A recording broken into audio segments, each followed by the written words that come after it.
Praise the Lord. It's a brand new day, and every day the mercies of God is new for those who walk with God. Have you ever wondered if God is still in control when you see the wicked people, evil people, wickedness abounding around you, and the people of God are suffering? Have you ever doubted if God is still in charge? Then Psalm 2, my friends, is the answer.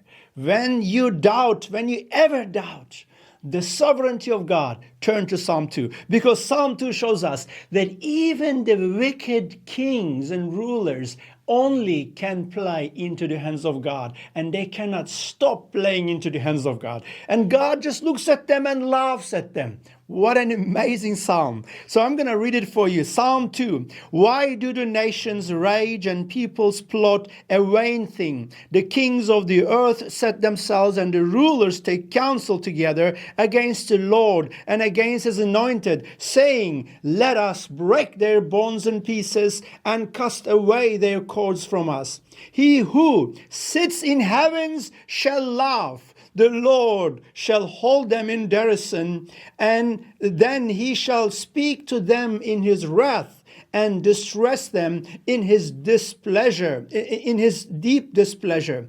Yet I have set my king on my holy hill of Zion.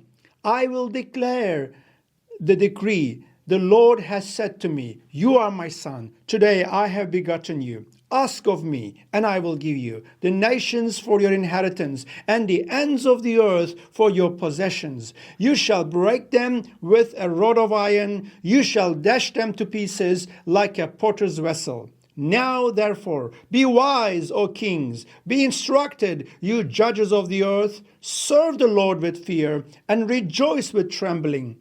Kiss the Son, lest he be angry, and you perish in the way, when his wrath is kindled but a little. Blessed are all those who put their trust in him. What a marvelous psalm is this. Every time I read Psalm 2, I get excited, my friends, because this psalm shows us that the kings of the earth and the nations of the world, they plot together against God and against the Holy One of God, referring by name to Jesus Christ, the Son of God. And then they plot against him. They try to persecute him. And also together with Jesus himself, of course, the body of Jesus, which is the bride of Jesus, which is you and me, which is the believers of Jesus. There is an ongoing persecution and plot against Jesus and his body all over the world. Then they make all these plans, and God looks at them from heaven. God looks at them from heaven and laughs at them. And then God, and it's for me laughable even. God looks at them and laughs at them, at all their plans. And God will eventually strike them with his wrath in his deep displeasure, says the Bible. And from verse 6 onward, we read all the way from verse 6 down to verse 12, how God makes Jesus the king on Mount Zion, how God will give a global kingdom to Jesus on the throne of King David there in Jerusalem on Mount Zion, and how Jesus will rule the world as the Almighty King. That is directly referring to the millennial kingdom of Jesus Christ. That is going to happen right at the end, after the rapture, after the second coming and all that.